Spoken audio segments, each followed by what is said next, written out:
What's up, y'all? How y'all been? It's been a minute. The last time I was on, I was living in Arizona, and I actually did a few episodes, but I end up going back and deleting them because I think they were more of rants than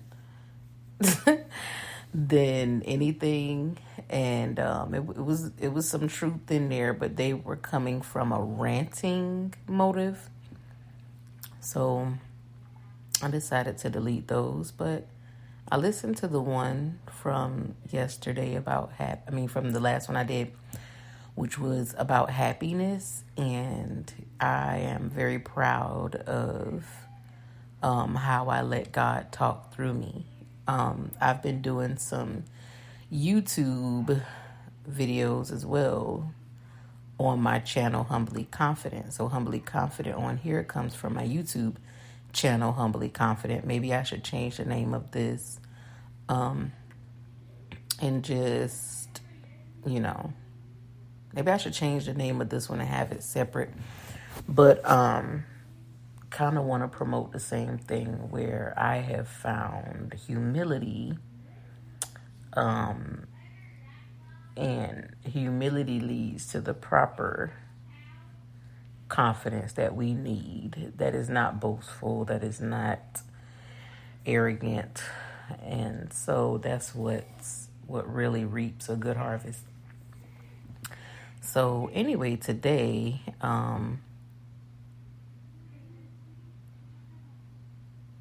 I'd like to talk about peace. How do you find your peace? And first and foremost, I think the number one thing to finding your peace is talking to God. And don't click off, because I don't want you to say, oh, this is another God cast, and hear me out. So finding your peace, I know the foundation of it is talking to God. Because when you talk to God, the goal is not to actually feel condemned, but you're actually standing in a mirror and you're able to see the things that need to work on. So therefore, truth is pushed in your face. And so then not only will it be the truth about yourself, because you have to have peace within yourself first. You have to like yourself first. So going to God will be that reflection you need to see what is it about yourself you don't like. Because peace comes within. Once you are at peace with yourself, you can be truthful with yourself. Then you can move on to the truthfulness of other things. So God kind of, puts that mirror in your face and shows you what needs, what truth you need to face first. And then you're at peace. You can put fingers on why you felt or why you did the things you did or why you wanted to tell somebody no, but you couldn't, just little detailed things like that. Because, we be wanting to live a righteous life. We want to exercise our good conscience and really be of good meanings to the next person. But we do understand that if we aren't okay with ourselves, the very thing that we're irritated with could definitely be an execution to someone else, And so I feel like number one thing is getting to know and talking to God so that the truth can be revealed. And then you can go from there. Because you got to know why your peace is disturbed. You got to know why you're not at peace with yourself. And so I think the second thing is, because now you know the truth, you can start making the decisions that you need to. Remember how I said you're not saying no. You're not telling somebody yeah when you really want to tell them no. And you know what I'm saying? Like, you don't have other motives behind why you said yeah when you really want to say no. Okay, so now you're at peace with yourself because you know the truth, And then, like I said, now you are able to make your own decisions.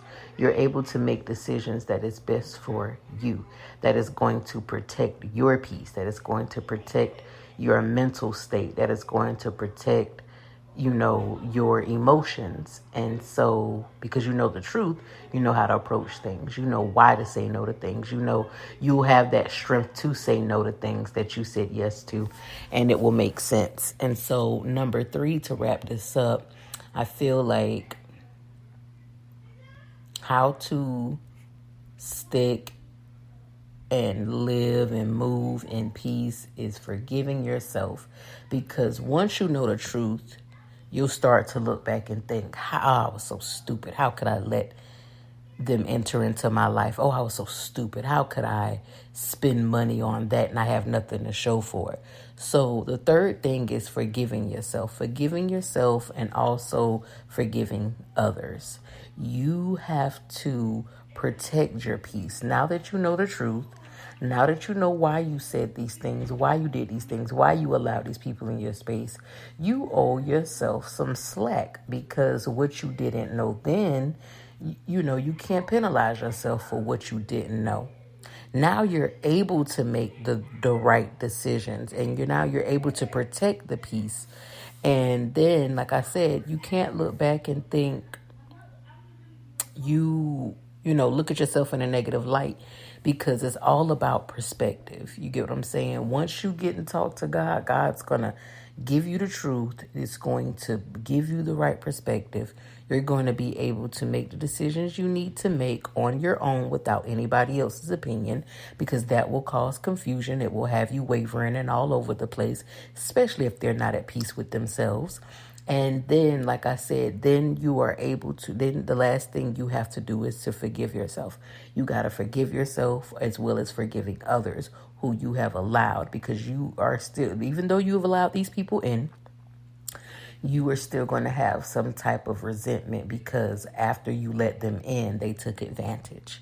So that's a way to protect your peace. I hope you guys are having a good day. I hope this is very beneficial. I hope it's very helpful. This is kind of like the short version of to what I do on YouTube. I would like to be a little shorter on YouTube, but God doesn't let me shorten things.